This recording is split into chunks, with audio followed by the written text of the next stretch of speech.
and there you are. You're running for your life. You're a shooting star. And all the years, no one knows just how hard you worked. But now it shows. In one shining moment, it's all on the line. In one shining moment, they're frozen in time. But time is short and the road is long.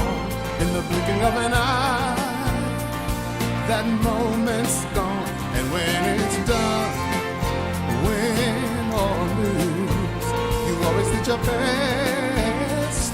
'Cause inside you knew that in one shining moment you reached deep inside. One shining moment you knew you were alive. Feel the beat of your heart, feel the wind in your face. It's more than a contest. It's more than a race.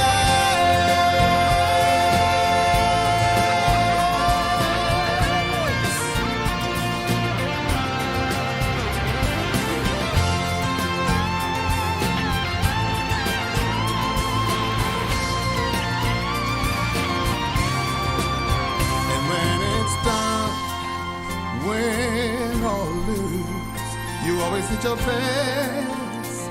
'Cause inside you knew, in one shining moment you reached for the sky. In one shining moment you knew, yeah. In one shining moment you're willing to try. In one shining moment you knew.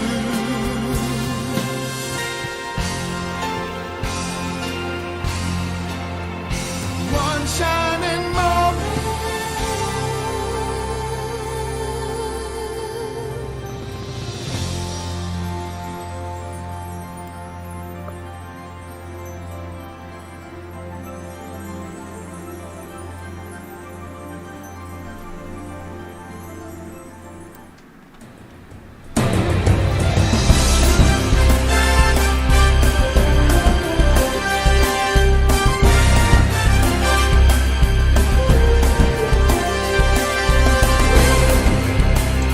What's good, CSBA? March Madness Selection Sunday in December. What's up, everybody? We got Mitchy Mitch in the booth up here in the top corner. What's up, Mitch? What's good, CSBA? And Dickie doesn't have his camera, so he's the CSBA logo down low. What's up, Dickie? Yo, what is up, CSBA Nation? What's We up? is here live. He's gonna be the distant voice in the background. Super excited, guys. Another season 9. A little bit of a unique situation. Obviously, we're going back to the NCAA teams next season, but obviously we want to pay homage to our rebrands for this season 9 and obviously bring this sucker to the finish line. It's been a phenomenal season. Some really great games being played across the CSBA. I'm excited for this March Madness. Obviously, every season we have our selection show, and Mitch, this is the first time you're joining us, so appreciate you hopping in the booth. Dickie is obviously a mainstay, but always appreciated when he's here. You guys excited for the reveal? Yeah. Definitely excited for sure. Well, you guys want to jump right into it? Let's jump right into the season, the March Madness brackets here. Just to kind of give you guys a breakdown, the Midwest region will be played in Houston, the West bracket in LA, the South in Miami, the East in New York, and the championship game in Hotlanta. But let's jump in, guys. We're going to do it a little bit differently. Last year, we've always done, we always did just the number 1 seeds first. We're going to do bracket by bracket and then talk about the number 1 seeds at the back end. So just a little bit more, a little bit different than we've done it in the past. So just let's talk about the number 1 seed and let's take a look at who that is going to be. That is going to be your Rush City Banditos, the number 1 overall seed. in March Madness.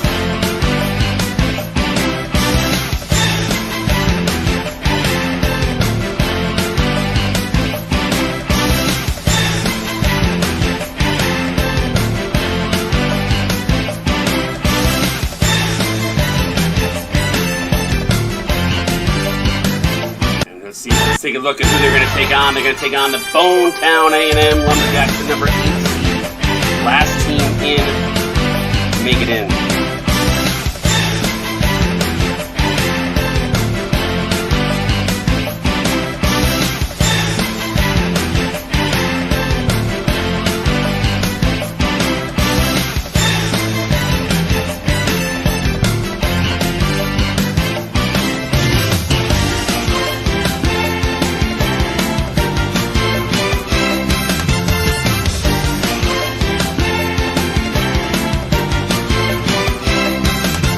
Guys, before we jump into the rest of the bracket, let's just talk about, obviously, number 1, Clutch City, number 1 overall seed, going to take on Bonetown in the opening game.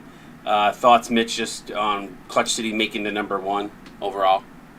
Yeah, I mean, I don't think it was much of a surprise to most people. They've been undefeated. X-Face done a great job coaching this whole season.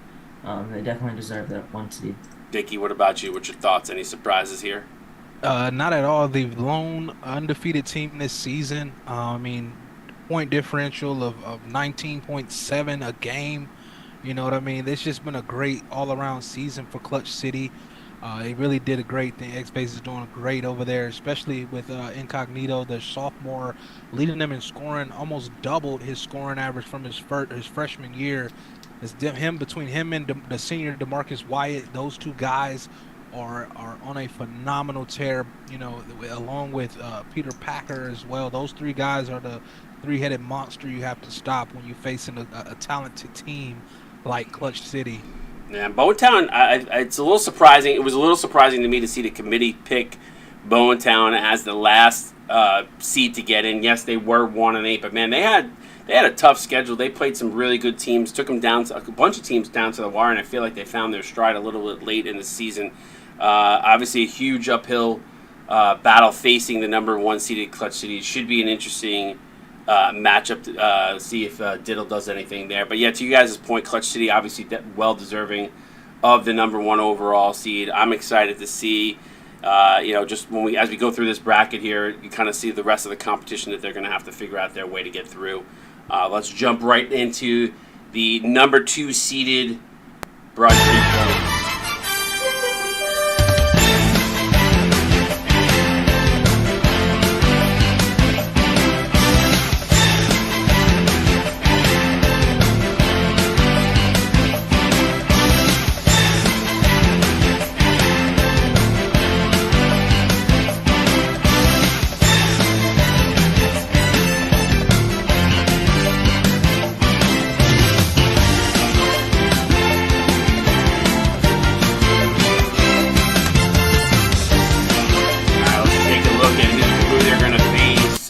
Number 7 seeded Mississippi Delta Blues.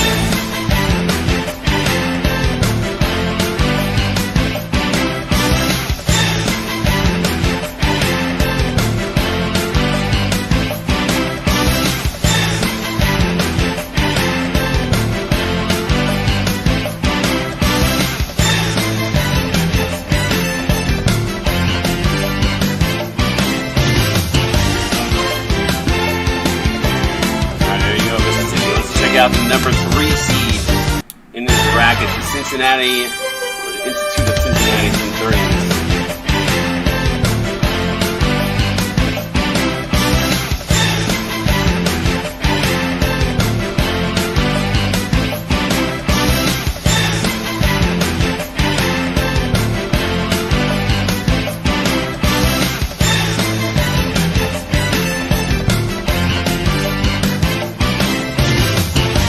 Rounding it out, number 4 seeded There's a mistake. Pause for the pause. There's a mistake in my thing. Sorry, Cincinnati. Oh no, sorry. Cincinnati was taking on Indiana. I had it right. Sorry, Indiana A&M. Excuse me, is the number 6 seed. Cincinnati versus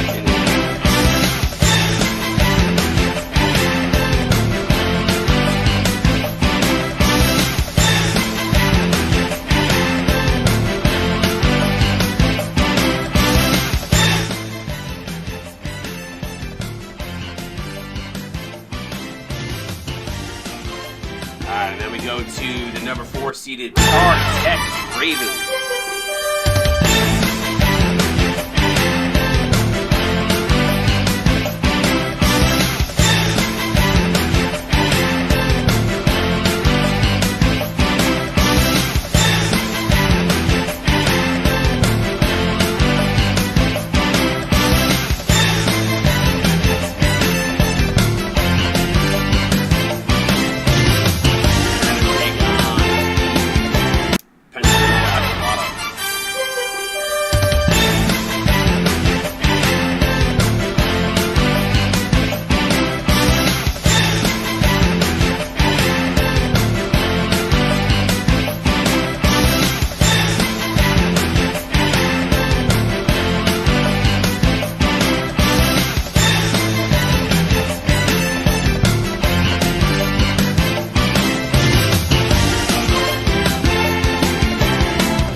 This is your Midwest bracket as we take a look. Clutch City going to take on Bonetown, Pensacola, and Tar Tech in the 4-5 matchup.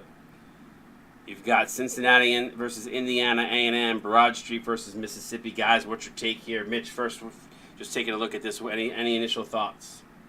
Yeah, I mean, there's a lot of competition. I think this is a pretty well-strength bracket. You have a lot of strong teams.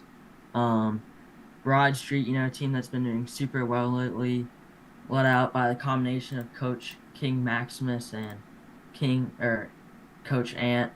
They've been playing super well lately. They've hung with a lot of top teams. They almost knocked down Ohio. They beat Kenai, and they beat Ohio earlier on this season. They've played really strong lately. I think they could give Clutch City a run for their money, and then also looking at probably the matchup to watch for the first round, you got Cincinnati and Indiana A&M. I think that's going to be a great matchup. Going into the season, Indiana looked like they could be a top team. Didn't do as well as most people would have thought, but I think they're going to give Cincinnati a run for their money. And, Rusty's are like talented coach, so I think Cincinnati is another team in that bracket that could give Clutch City and Broad Street some scares. Dickie, what's your thoughts just looking at this bracket? Man, this is for Clutch City to be the number 1 overall. Man, this is pretty tough. I could see the 2 seed making it out, the 3 seed. I mean, man, this is a very, very. This would be a tough matchup throughout. I mean, it can go either way. I mean, if you look at these teams, a lot of these teams, you got a few conference champions in there. But yeah, overall, these are some great matchups. I think there's going to be some tough games here in March Madness, and I can't wait to be on the call for a lot of these games. This is going to be madness for sure. Yeah, it always is. It always is. I really love that Cincinnati Indiana A&M matchup. That's going. Yeah. I know. You're sitting here looking at Indiana A&M 5-5. Coming in as a 6 seed, but they are a lot tougher. Talented. They are a very talented team, and I could easily see the 6 beat the 3 in that situation. Obviously, there's a lot of things that come down. Obviously, we don't want no dud sims, but we always got some interesting stuff to think about there when it comes to looking at those matchups. I really do like that Pensacola Tar Tech matchup. That is going to be an interesting one to say the least because of the depth on both those teams being not as deep as some of the rest of the teams in the CSBA. So should be an interesting matchup, especially for a 4-5. So I like that one a lot too. Mississippi's obviously Mississippi and Bonetown in this bracket to me, I think are going to have their hands full. Let's jump ahead to the next bracket, and that one is going to be the number 1 seed.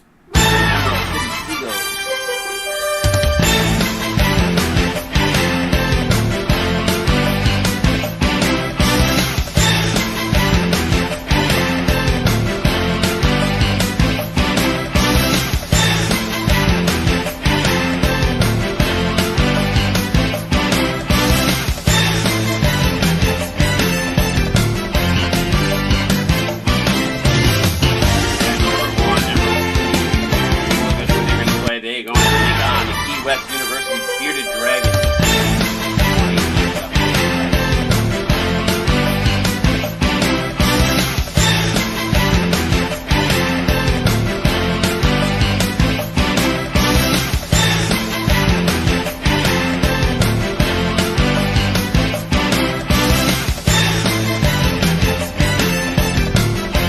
guys. You got to see the number 1 seed in the West bracket. You see Key West is going to have to take on Emerald City. What's your thoughts, really quickly? We'll start with Dickie this time. Dickie, talk to me a little bit about Emerald City and them getting the number 1 seed in the West bracket. Emerald City, much like just one asterisk on their season. 1 loss, but other than that, they've been playing really well. 18.8 points differential per game. They're a team that is very talented, very few flaws, and I think that they're going to have much success with this roster that only boasts 3 freshmen. The rest are sophomores and up, and I think this team has definitely the makings to make a far run, especially behind junior Don Machiavelli, the streaky shooter, averaging over 20 points a game. So he definitely is definitely going to be a guy that they're going to lean on heavily. But Coach Stern has always leaned on his 2 guard, which a guard, to make plays. So I'm excited. Yeah, Kareem DePance was that guy in the past. Now it's Don Machiavelli coming over from Texas Tech. Great pickup for them in the offseason. Mitch, talk to me a little bit about that 1-8 matchup of Emerald City. Yeah, I mean, West. as Dickie mentioned, Don Machiavelli averaging 21.6 points per game has been huge all season for Emerald City, and I think that they're going to be making a strong run this March Madness. Key West was to upset Emerald City. I think Rick Mort needs to have a good game. He's their leading scorer. He's a senior. One weakness with Key West, they don't have as much depth because they're one of the former progression teams, but I think it's going to be tough for them, especially with how I see Emerald City doing this tournament. Yeah, it'll be interesting to see what Key West is. I think Rick Mort's going to need to have the game of his life to take down EC. I think Emerald City is just a very, very good team. Probably had they not lost earlier in the season, there probably would have been a bigger discussion between them and Clutch City. I think Clutch City just edges them out just ever so slightly because of them being undefeated on the season. Let's take a look at the rest of that bracket. We're going to jump over to, excuse me, there's a lot to manage here. Hold on. Okay. The number 2 seed, Hellbenders.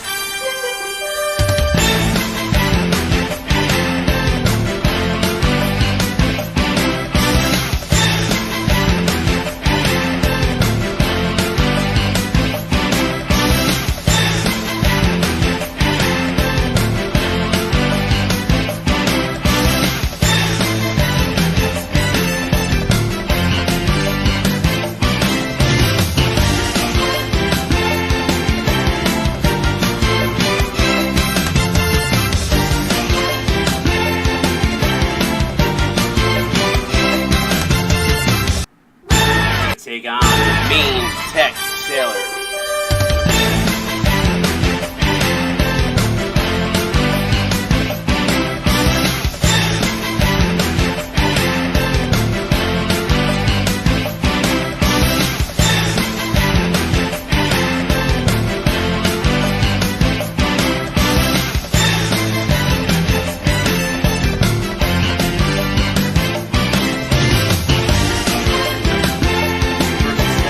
Let's take a look at the seed, Huntington Beach Bull Sharks.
have it. Here is your West bracket. Oh, I don't know what that.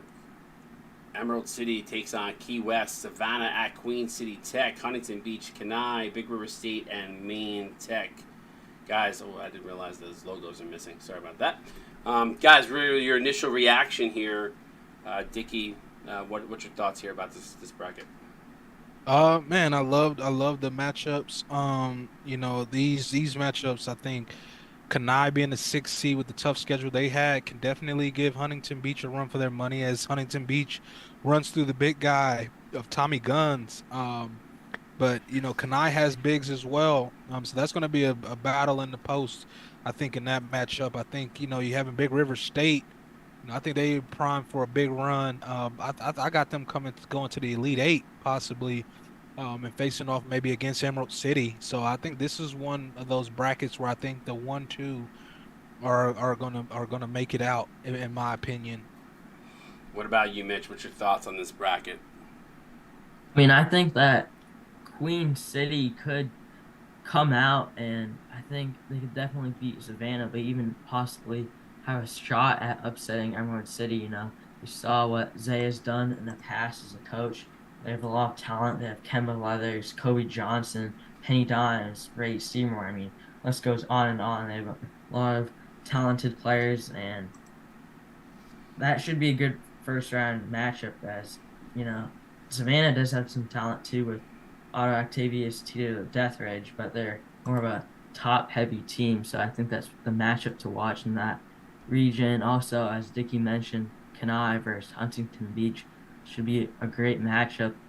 And yeah, I think, like I said, Queen City Tech could come out here and force teams or just end up upsetting some teams and making some noise this March Madness like Coach Zay has done in the past. Yeah, and I couldn't agree more. I think Emerald City, obviously the clear-cut favorite to come out of this bracket, but some interesting things. The 3-6 matchup between Huntington Beach Kenai, very similar to that 3-6 matchup in the Midwest Conference, and then obviously you've got the Savannah Queen City Tech matchup should be a knockout brawl. I do see Maine Tech giving Big River State a little bit of a hard time, but I do see Big River State moving on there. The second round matchup, if they happen the way that I potentially think they could, it is going to be interesting coming out of this conference. But I do agree with Dickie. The 1-2 really looks primed for a nice run. But I think your Cinderella or your sleeper team here is Huntington Beach. I think they could go far. We'll see how it plays out for them. Let's jump ahead here to the third number 1 seed in the in the East Coast, and that is going to be your Ohio.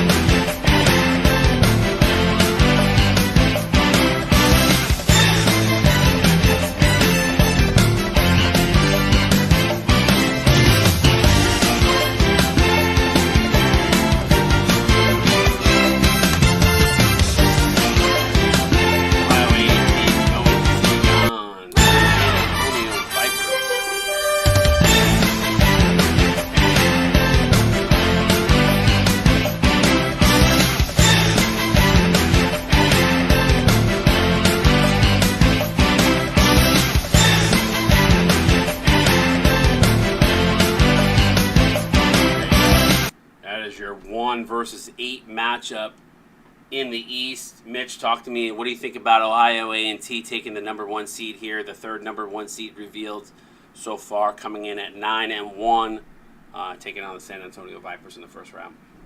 Yeah, I mean, another team that definitely deserves it. They have a lot of strong centers leading the way. They got Mario Da Vinci, of course, and then you got Dog Inum, 2 guys that have been key to Ohio's success this entire season. Obviously, Braxton McFadden as well.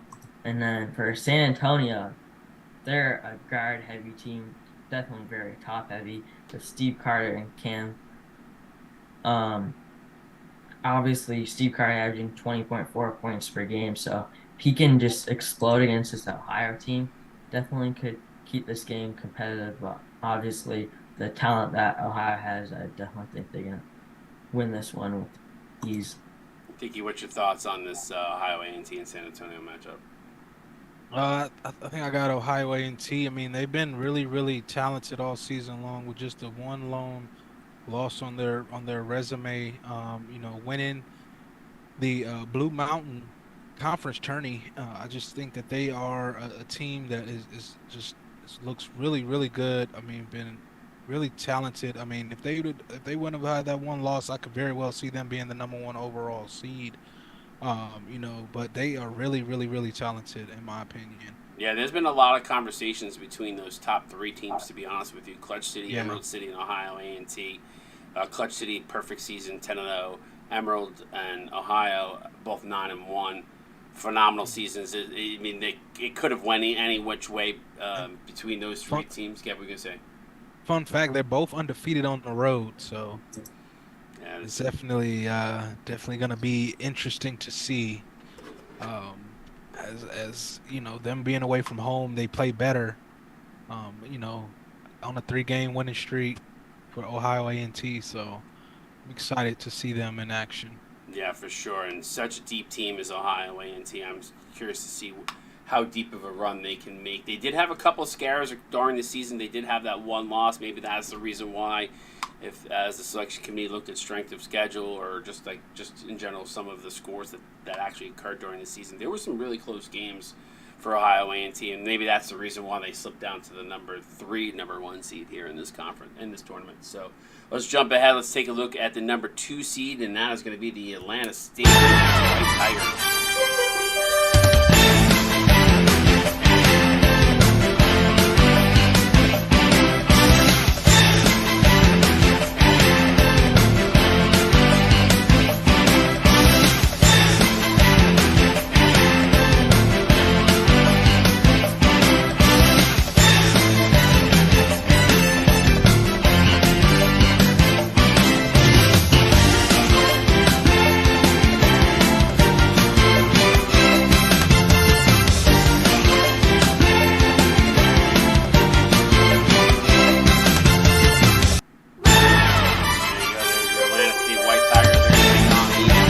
Seated Albuquerque Armadillos.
should say East there. It does. I don't know why the top says East. It shouldn't say that, but there you go. There is your East bracket.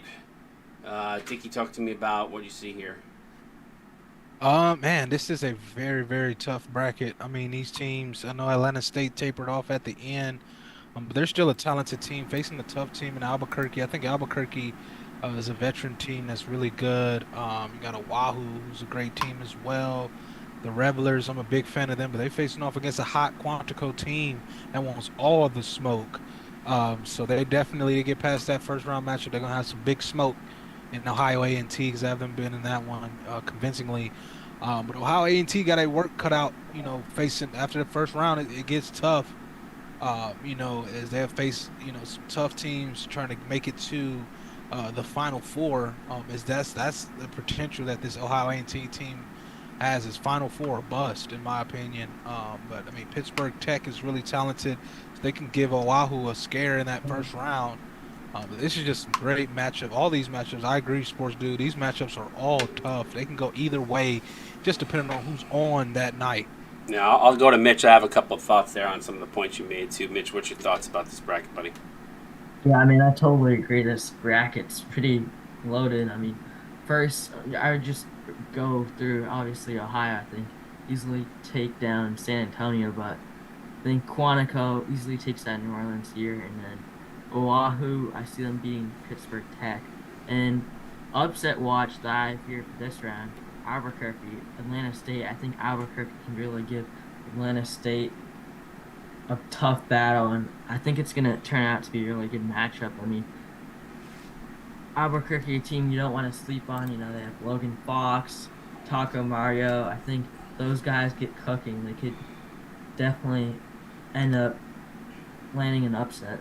Yeah, that's a good point about Taco Mario and Logan Fox. Those guys are guys for Albuquerque that are strong. Atlanta State, obviously they are more guard, small forward heavy. They do have a couple of good bigs on their team, more defensive. So I'll be curious to see how they shut down Taco Mario. But I do like Atlanta State to roll through there. To me, I think it's a 1-2. This is a 1-2 bracket in my opinion. I do like Quantico. I could see Quantico and Ohio A&T go into overtime or right down to the wire. I just see that happen. San Antonio, though, if they get Vince Carter going, who knows? Anything is possible. Cam Atabobo has been spotty all season. I'd be curious to see how that one plays out. The 3-6 matchup here, again, another tough matchup. Oahu and Pittsburgh Tech. I expect that to be a dogfight. This is a really good, really tough bracket. I think from 2 through 7, I still think this is Ohio A&T's bracket to lose. Let's jump ahead to our fourth number 1 seed, and that is going to be the Langley Black Cats.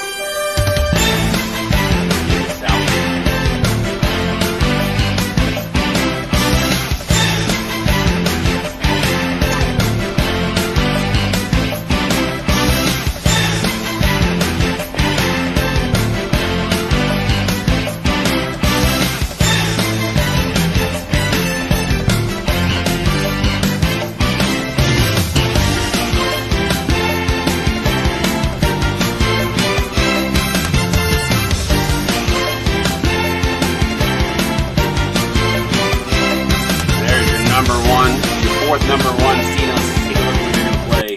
They're going to take on the Kansas City University Knights.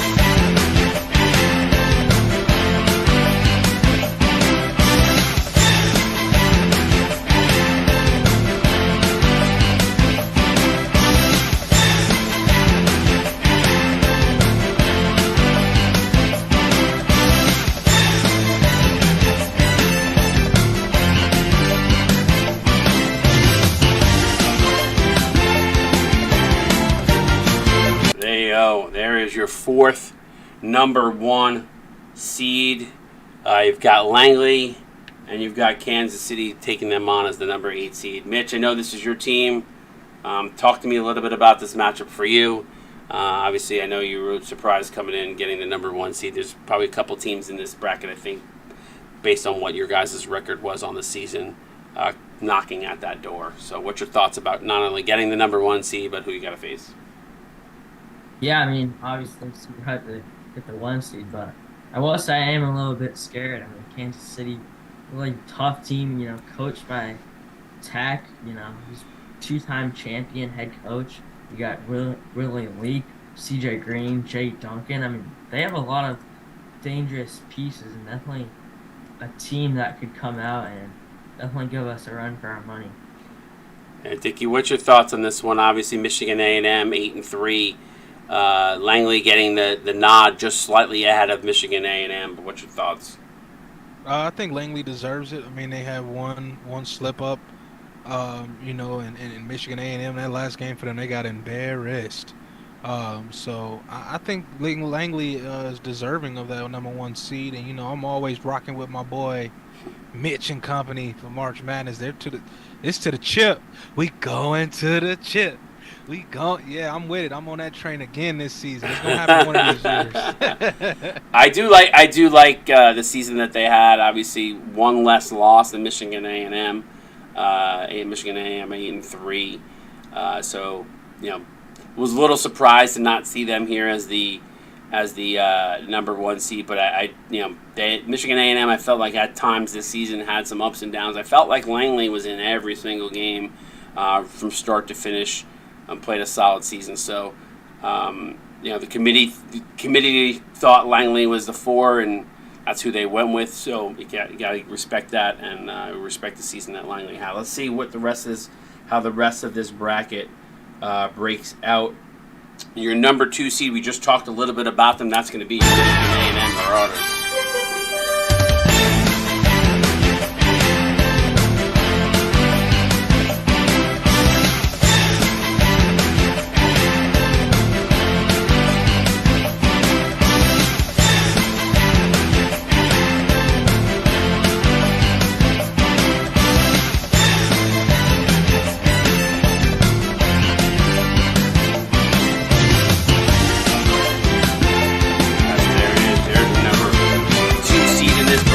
Take on the San Francisco University Gold Rush coming in as the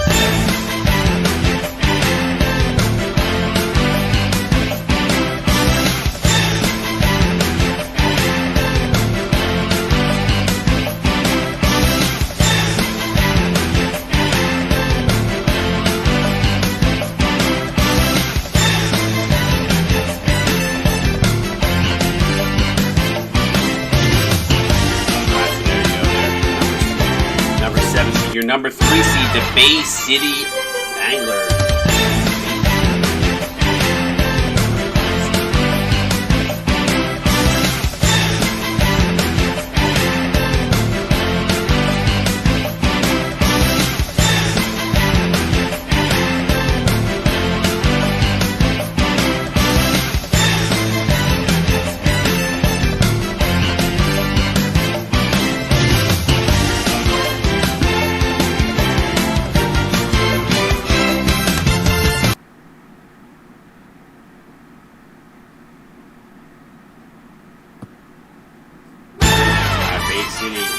They're going to take on #6 seed Irwin University Bellringers.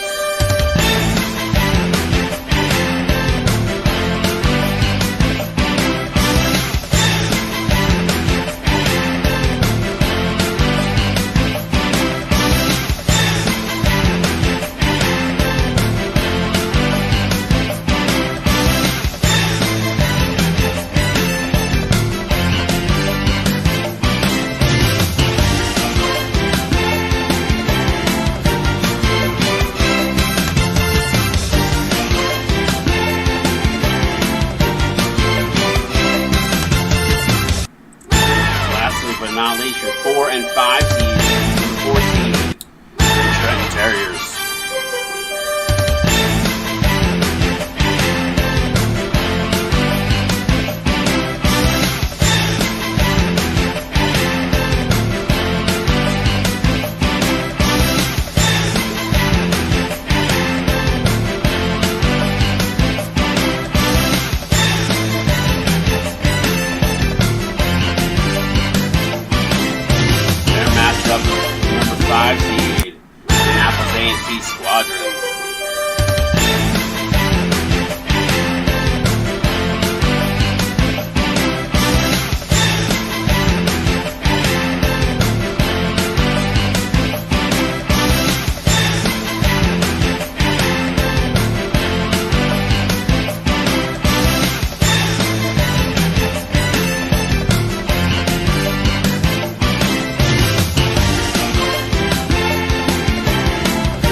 region. Let's take a look at it closer up. Langley versus KC, Trenton versus Annapolis, Bay City versus Berwyn, Michigan A&M versus San Francisco. Guys, what's your thoughts here? Let's go with you first, Mitch. Talk to me about the rest of this bracket. Yeah, I mean, I think we have some good matchups here. You have Michigan and Bay City should be a good round 2 matchup. I think that game's neck and neck, assuming both of them win their first one. And then Trenton, another team that could potentially give us a run for our money. Trenton's got RDW, of course, and Aiden King. They have some pieces that could be dangerous, but ultimately I think we come out of this bracket. But there was another team, I'd say Michigan most likely loses to Bay City. I'd say Bay City comes out if it's not us coming out. All right. What about you, Dickie? Well, I got Berwyn getting that upset in the first round against Bay City. I think that even though they are, lean on one man heavily, Rick Cohn is definitely a talented player who can lead this team, and they are a very talented team despite what the record shows. But I got my Langley boys coming out of this bracket all the way. I think Michigan A&M, they may make it to that Elite Eight matchup against Langley, and I think Langley is just going to be a little bit too tough for them. And Trenton, I have them, giving Langley a nice tough test, as a good appetizer to their main course of Michigan A&M in that Elite Eight. But yeah, I got my boys out of Langley coming out of this.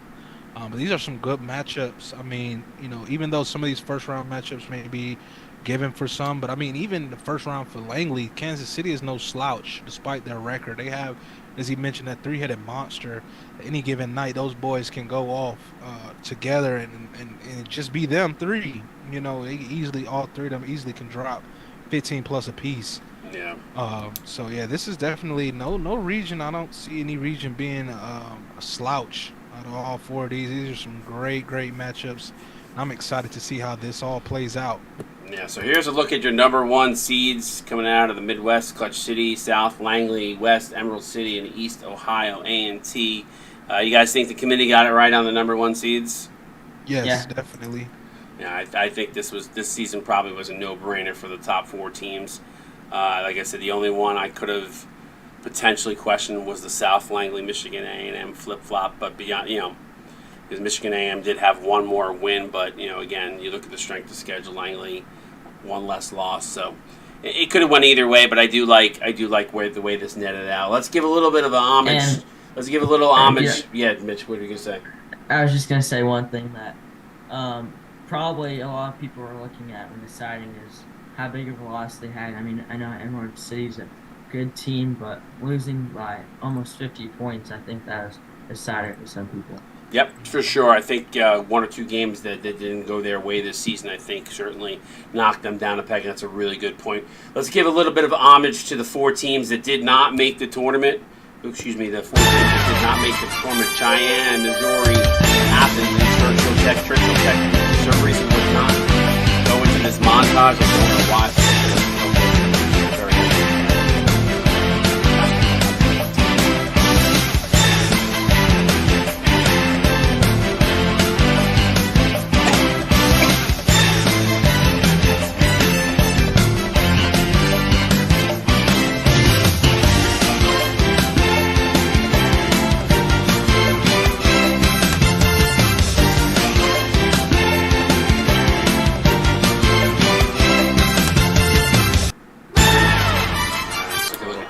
A little bit off the mark there. Francisco going to drive, throws it down. Well, I think it's a combination of they don't have a lot of prowess defensively. As Banks not coming from Churchill Tech over to Jones on the wing for 3. A little bit off the mark there. Francisco going to drive, throws it down. Well, I think it's a combination of they don't have a lot of prowess defensively. As Banks not coming from Churchill Tech over to Jones on the wing for 3. A A little bit off the mark there. Francisco going to drive, throws it. All right, guys. That is the four teams that didn't make it. Obviously, shout out to those guys: Churchill Tech, Missouri Tech, Athens. Trying to say thank you guys for all sticking with it this season. I know it was a rough season for most of you, but we appreciate you. Wanted to give you a little homage there. Let's talk before we go back to the brackets one more time. We got two more segments to go here. Let's take a look at the players to watch. Mitch, I know you broke down some stats today. Talk to me about these players to watch here that are listed on the page. Yeah, I mean, Tommy Gunn's not even a question. Leading the CSBA in scoring. He's been key for Huntington Beach and averaging 23.18 points per game this season. Looking at the next guy, RDW has been another huge offensive weapon for Trenton. He's averaging 18.7 points per game. Otto Octavius, his height at the small forward position helps him to be a huge offensive weapon that Savannah has, and he's averaging 16.7 points per game. Rick Kahn, he's an all-around weapon at the guard position. He's a great playmaker, can make some defensive plays, and good shooter, and can even drive, and he's super well-rounded. And then you got Mario Da Vinci, leads centers in points per game in the CSBA this season. And he's obviously part of what has made Ohio such a dominant team this entire season. Yeah, for sure. Dickie, talk to us about some other players to watch here on the screen. Man, these are some great, talented heart and souls of their teams, if you're being honest. When you think about, what is that, Emerald City, Don Machiavelli, he's that guard that, Stern likes to lean on for his squad. So he's definitely going to be a guy that if he gets it going, they're going to be a tough team to beat. Julius Jordan as well, how talented he is over his course of his career. Has been a very great player in his own right. Jafari Kita, the big man, bigs don't get a lot of love, but Jafari Kita is definitely a guy, that two-man game between him and CDC is definitely going to be he's definitely going to be a guy you want to keep an eye on, because he's definitely great. Brendan Gaucher for Atlanta State. He's definitely a huge scorer. A lot of these guys, 4 out of 5, well, all 5 of these guys are scorers for their teams, in top categories for their teams, respectively. He's just a guy that if they get him going, that Atlanta State team can show why Swoosh was the coach of the year.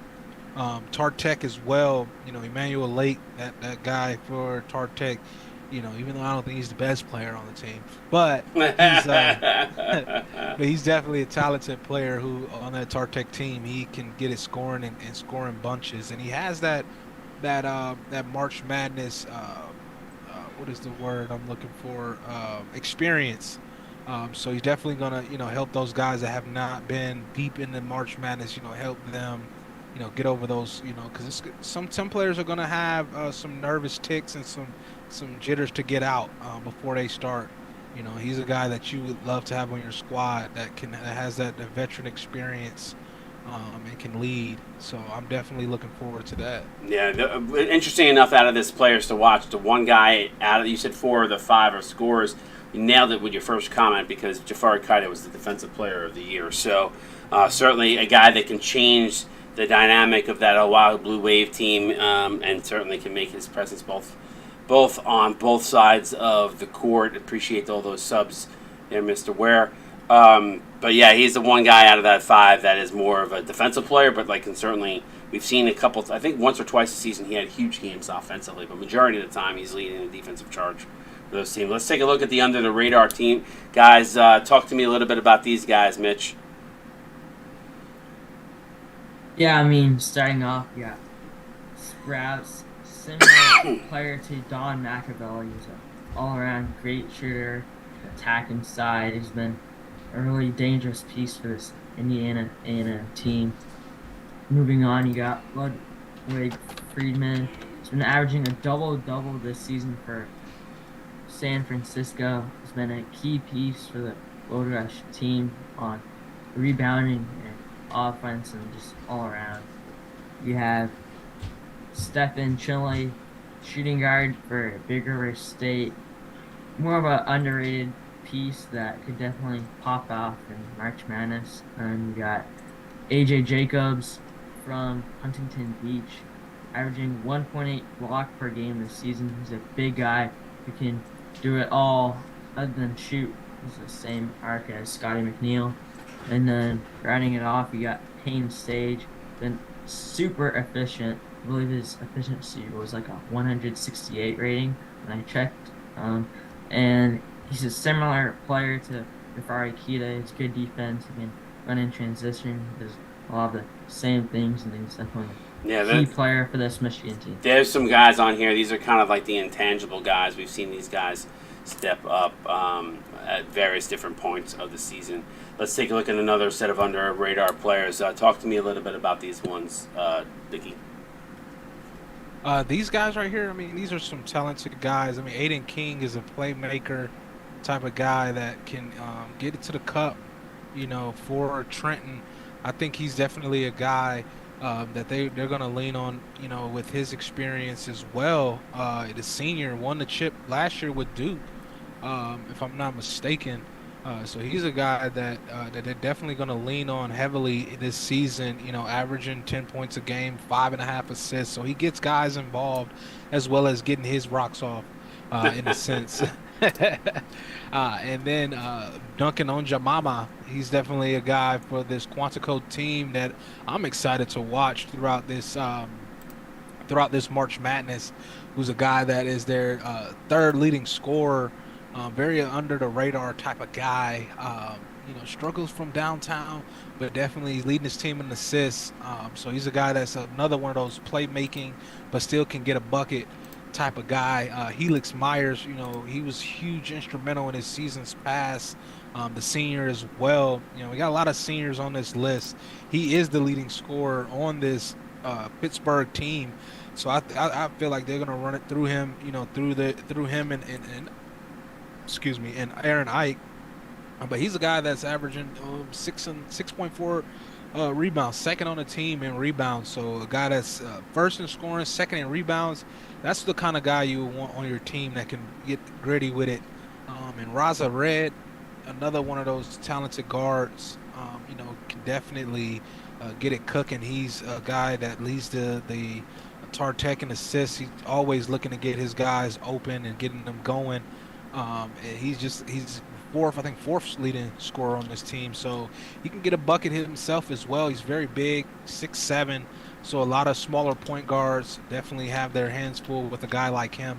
And Logan Fox, man, he's just been a very, very, very, very talented player in his tenure here in the CSBA, and I'm a huge fan of him with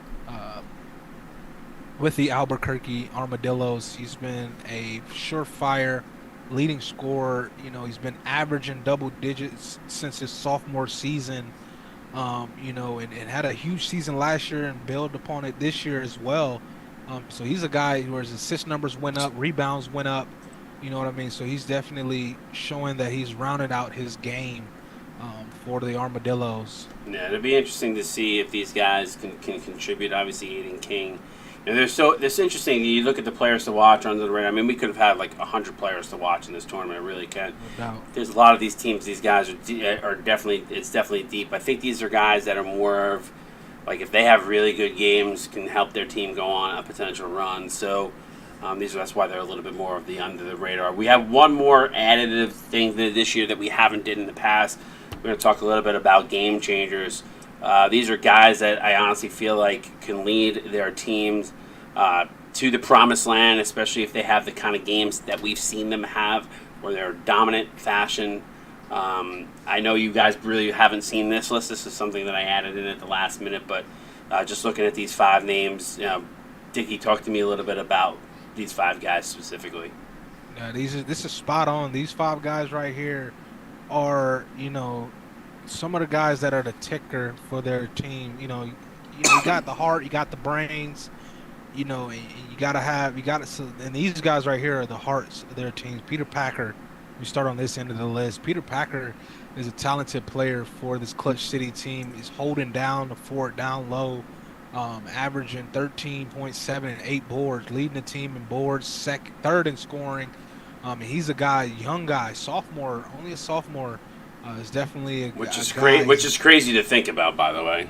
Yes, for sure. He's definitely a guy that is going to be instrumental for this Clutch City team. I mean, Coach X-Face has, some experience with him. As he coached him last season, but his points went up. Those rebounds maybe went down a little bit, but that field goal percentage skyrocketed up above 70% from the field. So he's a guy that can score but score efficiently for his team. Bertha DeMora for the Axolotos, if I said that right. You did. Took you to the end of the season to say it right, but you got it right. Right, yeah. Good thing I had to talk about anybody on the Revealers, or the Revelers, sorry. The Revealers. Love it. Yeah, but Bertha DeMora, their leading scorer, he's the guy that get it ticking for Pensacola and I don't know if Tar Tech has a good enough defender to defend him, as he's going to be some problems for Tar Tech. That may be one of those fives that upset the four, as he's a guy that can score and score in bunches. He's very talented. His best season yet as far as points per game concerned. He's just a guy that he can get. He's a rim rocker, type of guy. And then Aldo Medici for Kenai, he's a spark plug for them. He can get it cooking, for them, as he is their leading scorer as well. And he's a young sophomore and can get it cooking. And Scotty McNeil, even though he tapered off towards the end of the season, he started off the season fire for Langley. I expect him with that championship pedigree last season to kind of bring that energy to this Langley team, as he leads them in scoring, leads them in rebounds, leads in blocks. He's just a guy that just all across the board is a huge player for Langley. I think if he has big games and consistent games, they're going to be a tough team to beat. And Nicholas Williams for Bay City. A lot of people talk about Bay City's bigs, Dusty Wilson, Conrad Holbrook, but this guy right here, Nicholas Williams, the senior, their leading scorer as well. He's been very, very instrumental, and I think if he can get it going here in March Madness, I think that he's definitely going to be huge. His last 3 seasons in March Madness, he was on a tear. Either in one game they played or 2 games. He's averaged double digits throughout March Madness in seasons past. So I expect Bay City after that, a crushing defeat to Kenai in the Blue Mountain Conference tourney. I think these guys are on a mission to make a deep run. Yeah, there's some fire under that belly. Mitch, real quick, what your thoughts on these 5 guys? I think you broke it down pretty deep, so I don't know if you have much more to add. But no, it's all good. I mean, I love the content. So Yeah, all good. But yeah, anyways, I start from the left to the right. Nicholas Williams is a guy now a senior for this Bay City team, stuck with Michigan State is previously this whole time, and now transitioning to Bay City. It's been super consistent, averaging or scoring over 134 points per game, or 100 total points like in the season. Above that every single season. He's been super consistent from his rookie season to his senior season. We've seen the same out of him. Yeah, he's definitely one of the guys that my favorite Mitch to watch of all the teams, of all the players on the teams. Second guy on the list, of course, you have Scotty McNeil. It's been a huge game changer for our Langley Black Hats this season. He's a great rebounder, defender. You're gonna miss him next season. Yeah, I'll find a replacement. I was kidding. That for those that don't know, that's Mitch's brother's player. So anyway, yeah. For those that don't. And then in the middle we got Aldo Medici's been a great playmaker for this Kenai team this whole season. Guard guy who can score and also dish it around to his guys, averaging 13.3 points per game this season. And then next you got Bertha DeMora, former Hawkeye. He went to Pensacola joined Bismack, and known for being a well-rounded guy. He's a great defender. He's a great slasher on the inside. I think can be a game changer in a sense that you can stick him as a coach, Bismack, or if it's Pack's game plan, you can stick him on one of like a Russell Sprouts type of guy because he can play down at the shooting guard, or you can stick him down at one of the opponent's top scorers, and he can definitely put a damper on. Yeah, he's versatile. He can be used at a few different positions. That's why he can be a game changer. And what about Mr. Peter Packer? Yeah, speaking about another guy's versatile, quick, can do it all, just like Jabari Keita. Peter Packer, he's been a huge guy for this Clutch City team this entire season. I think definitely coming March Madness, he's going to continue doing this thing. He's going to be a guy that can stop the Scotty McNeils and other top centers in the league, while also being a big threat on the offensive end for Clutch City. Yeah, Peter Packer definitely a good back to the basket big, but also very good at getting out on the floor, running. Reminds me a lot of Jay Duncan back in the day. Super excited to see these five guys. Let's take one quick peek at the full bracket here. This is it. Everything. It's not going to zoom in on any particular region, but it might be difficult to see the full bracket. But I wanted to at least show everybody. We'll actually put this out for the bracket contest, like we do every season for everybody in the league. Hopefully, we'll have that up by tomorrow or Saturday, the latest. I think Tuesday is the day we're going to probably kick it off. But just really quickly, Dickie, before we hop off here, is there any bracket here that jumps out at you that you're just really, really invested in, or is this just kind of like it is going to be the Wild Wild West out here? What's your thoughts, real quick? If I had to pick one, it would have to be probably between the East and West. Both those brackets seem to be, fire. But I think it's the East. East, honestly, those teams right there, man. That's going to be a tough bracket. I mean, I could see, just depending on how these teams respond and play matchups and everything like that. Even the Midwest, to be honest. I mean, all these teams. I mean, I think the 1 through 4 for those three regions are going to be crazy. To see who comes out. I think maybe in the future, I don't know, this is just something ran off my head. Maybe we do like a March Madness region all-star game or something, like, you know what I'm saying? Like each region, to see who's the best region. Take the best players from each region. Yeah, that's interesting. Yeah, at the end, maybe after the championship game, we do a 4-team, do have the award committee. Do the best, do the all. How about we let the coaches draft? We could let the coaches, the number one final seeds. 4 teams. Well, the number one seeds in each bracket do it. I like the sound of that. Yeah, that sounds like that'd be fun. Yep. You get to pick. You only can pick so many players from your team, but you gotta. Yeah, we can figure something out. That sounds like fun. I mean, there's 8 teams. You get 1 player from each team. You gotta have at least 1 player from each team. Then you get 2 alternates, or however many you want to do. Something to think about, Mitch. Just something. Really quick, before I go back to Dickie. Actually, Dickie, give me your final 4 picks. My final 4. Give me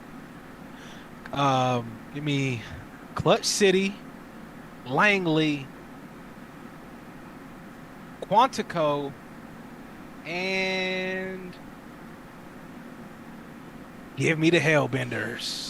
Wow, Big River State. I like it. Yeah, baby. Mitch, talk to me really quickly. Any brackets you really like that you want to keep an eye on? That I know you're going to be obviously invested in your own bracket, but is there a bracket beyond yours, or even yours, that you're just really gung-ho about, and then what's your final 4 picks?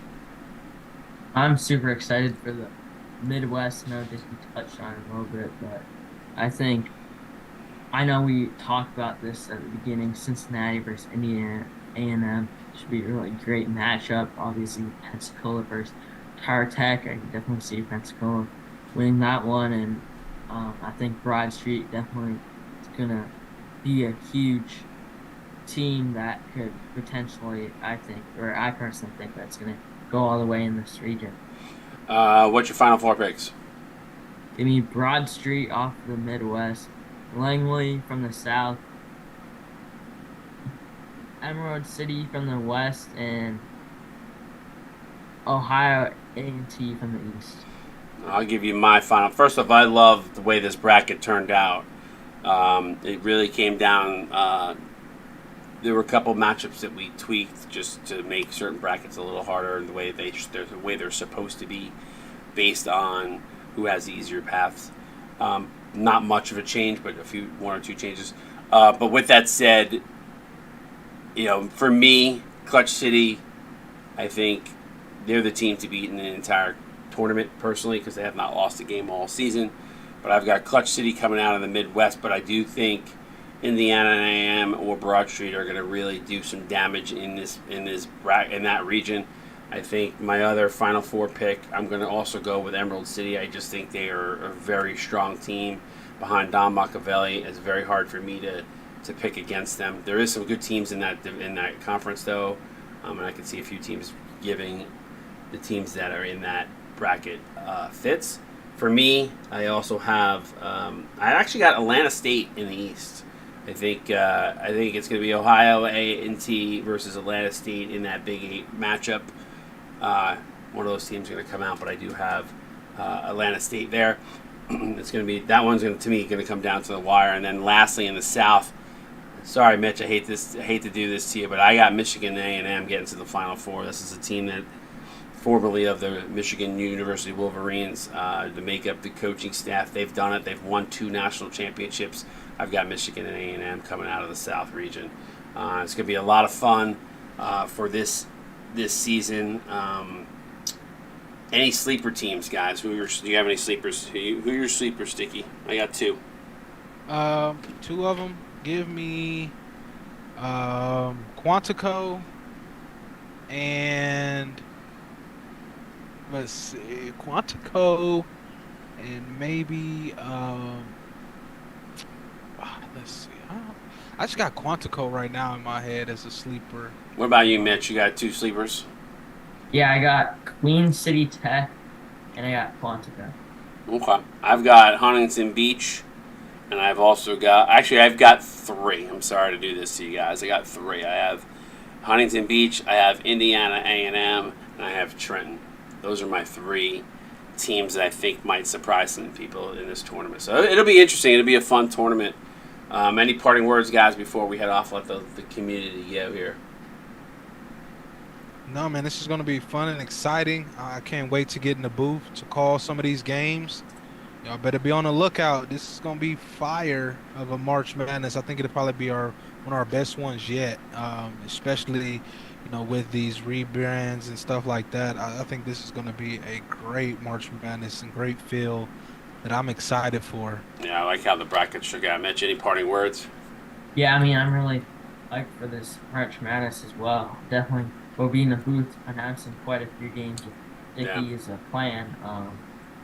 That's pretty much about it. Just excited. Good luck to all teams. Gonna be some great games that we have ahead of us starting Tuesday. Yeah, we're going to start Tuesday with New Year's Eve and giving everybody a break on Monday. I'm sure people will probably be hungover on New Year's Day, taking down the Christmas trees, doing things that I know that's what I'm doing on Monday. So I'll be pretty tired putting away all my Christmas stuff. But hopefully everybody has a very happy New Year.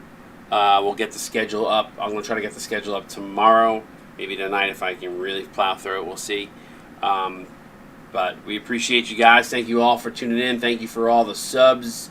Appreciate everybody that's hung around and stuck through the end of the stream here. Appreciate you, Mitch and Dickie, for being here with me to do the selection show. And we'll see everybody on Tuesday. Have a good night, everybody. Peace. Where's my mouse go?